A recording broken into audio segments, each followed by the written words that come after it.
if people want to get it, they should have that ability, and they do at this point. If you want the vaccine, you have every opportunity to go get the vaccine free of cost pretty much anywhere. So at this point, the only people that are unvaccinated are the people that have made conscious decisions to not be vaccinated. And if the vaccine is effective in preventing serious illness to you, and you have the vaccine, why would you feel the need to force something on me that I don't want? I get that. So what would you suggest people, how would they protect themselves? Well, if you're vaccinated. If you're not vaccinated. Well, if you're not vaccinated. If you say they're like you, and they're Yeah. like, it's new, I just want to see what it's going to do. So personally, how do I keep safe in the meantime? Personally? A mask? No. I mean, for me Same personally, thing? I have accepted the risk that comes along with COVID. So, by the CDC data, under the age of 44, there's only been about 17,000 deaths in the country. Okay? If you're under the age of 45 and you don't have a pre-existing medical condition, the chances of you dying from COVID are very, very, very small. 80% of all deaths in this country were age 65 and over. 80%. And 95% of those had a pre-existing medical condition. So now, when you look at that, if I was over the age of 65 and I had a pre-existing medical condition, I would be getting the vaccine because my risk assessment would be very different. All right, I got you. But where I'm at, I'm healthy, I'm 40. COVID does not present a huge risk to me. The vaccine does not present a huge risk to me that I know of. I want to see what it does 3 to 5 years. You know, it's if everything's fine 5 years from now and it's all good and they have the newest version of the COVID vaccine, because as it looks, they're recommending boosters every 6 months. It's going to turn into another flu shot. If after 5 years everything is fine, there's no huge side effects that have popped up, then I will reevaluate because at that point I'll have all of the information to make an informed decision. But what if you don't make it in 5 years? What if you get sick? One of those random situations where you get sick and it really affects you. Then that's my that was my choice. You're willing to take. Yeah, that was my risk assessment. I've accepted that risk, and if it happens, then it happens. All right, let me ask you this: what's the COVID rate in your child's school right now? The number of infected is less than 50. Yeah. And they still have a mandate for it. Yeah. So Oh, yeah. nothing crazy is going on. Well, they've had a mandate since day one, when there was 0.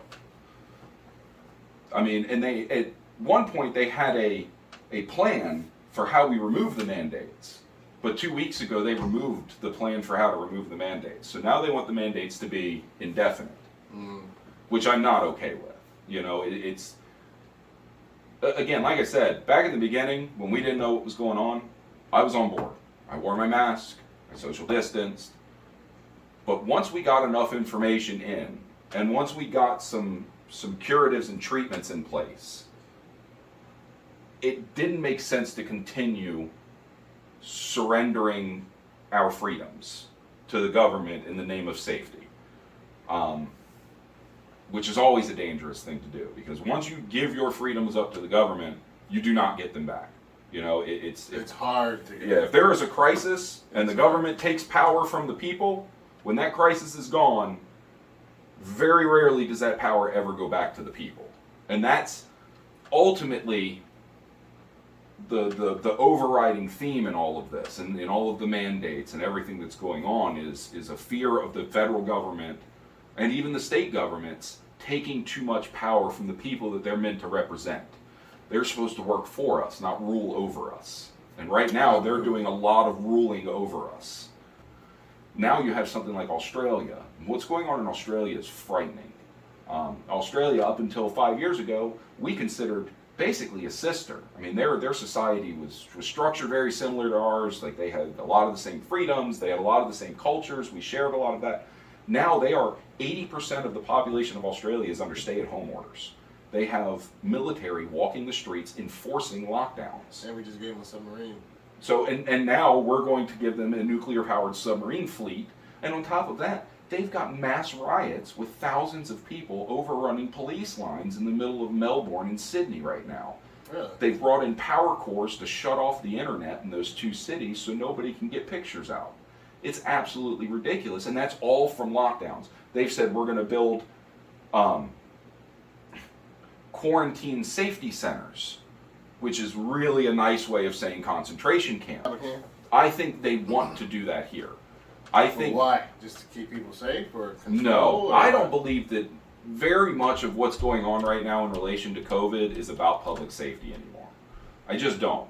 Now, I think that the rank and file people on both sides just want to go back to life, you know, and there's probably people that are scared and want more of these restrictions, and there's people that are like me, not so scared, want less of these restrictions. But I think generally the people at our level are just genuine people. You know, it's they may be afraid, they may not be afraid, but they're not malicious. I believe when you get higher up in the chain, it moves from being genuine to being malicious. And the reason that I say that is because they've made so many decisions that directly contradict what they're doing. You know, and it's, if you believed this stuff, if you truly believed that this was so dangerous, that we had to do all of these things that are antithetical to the American culture and the American way of life, but we have to do this stuff because this is so dangerous, and then you don't follow any of it yourself, I don't believe you. I just don't believe you. Well, that's like every politician. You know, so, and that is what leads me to say that, okay, so we have politicians, both parties, and at this point it is a uniparty. I mean, you have your establishment Republicans and your establishment Democrats. They say they hate each other, and then they go party together, have dinner, and they fuck us all the same. But then you have your populist parties, which these are more people oriented. You know, what do we want versus what do they want? The establishment, both right and left, is hand in glove with the media. I think we all know this. I mean, it's you'd have to be pretty blind to not see this at this point. So the media is constantly, if you turn on any major news station, it's constant fear messaging. It's constant Negativity. so many, we have millions of cases and then all of this, and there's a reason they focus on case count, not death count, because case count is a huge number.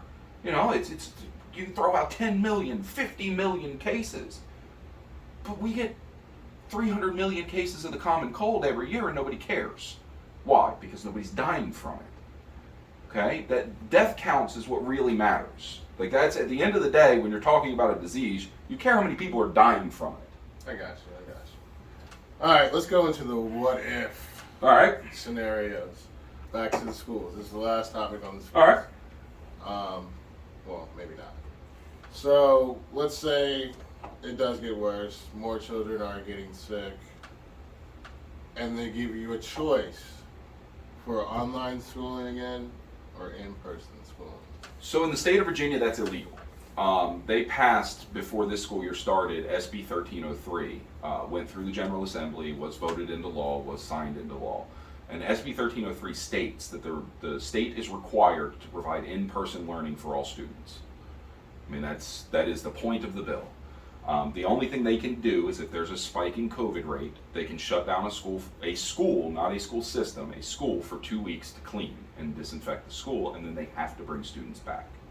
So at this point, the choice of virtual learning, which we did last year, and I'll be honest with you, my daughter lost a year of her education because of virtual learning. And anything that she did learn was from us, not from the teacher.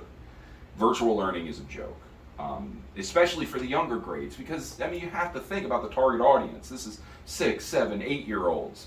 They're not going to sit in front of a computer on a Zoom call for 7 hours. They're not going to do it. You can't make them do it. They don't have the attention span for that. So, They do when it comes to video games. sure. I mean, but this is school. I mean, and we know that that's not going to work. And we can look at last year and see that didn't work. We lost accreditation last year, and they've already lost accreditation this year. So they're not being held to any standards of learning. But you can't blame that on something being new. I- All of it was new. I don't. Nobody knew what they were doing. Everybody was trying to figure it out as they went. At the point where they shut down schools last year, there was enough information for them to make a better decision than what they did. I don't blame the teachers. I blame the teachers' union because they are pushing to keep schools shut down. That is what they want. They do not want kids in school. I blame the local politicians for playing political games instead of actually looking at the information available and making an educated decision for our children. It's there's a time for politics, and I don't believe that the time for politics is ever a school board. I don't believe that it's ever something that's directly related to our children. People need to leave politics out of that and go solely on what is the best for them in totality, not just what's the best for them when it comes to COVID, because as we talked about earlier, is that the best for them when it comes to COVID could be more detrimental to them in another area, and that has to be taken into account. And I think that's where our government messed up, is because COVID came out, everybody freaked out, which I get, I understand, but then they threw out everything else. They said, I don't care what happens to anything else, COVID is our only concern. Well, when they did that, they destroyed our economy, they put 10 million people out of work. There were other consequences to what they were doing that they weren't paying attention to. And while I understand, on a personal level, on a emotional level, yes, you want to prevent death when you can prevent death. But on a public policy level, you have to take into account everything. When you're shaping policy for how a society is going to function, it can't be just an emotional decision to protect people. Like, you have to take into account, okay, this is the education of our next generation of leaders. This is our economy. This is how people pay their bills. This is how people survive. We have to think about the mental health impact of what we're doing. Suicides are through the roof right now. They're 200% up from when COVID started. Especially among the younger children. You've got 8, 9, 10-year-olds killing themselves now because they can't take the stress of constantly being told to be afraid. And that's what we're doing to not just our kids, but our whole population right now. Be afraid, be scared, be afraid. Because when people are afraid, they want somebody to take the fear away. They want somebody else to step in and help them. They want somebody to protect them when they're scared. And that is by design. And that is a frightening, frightening thing that we're going along with.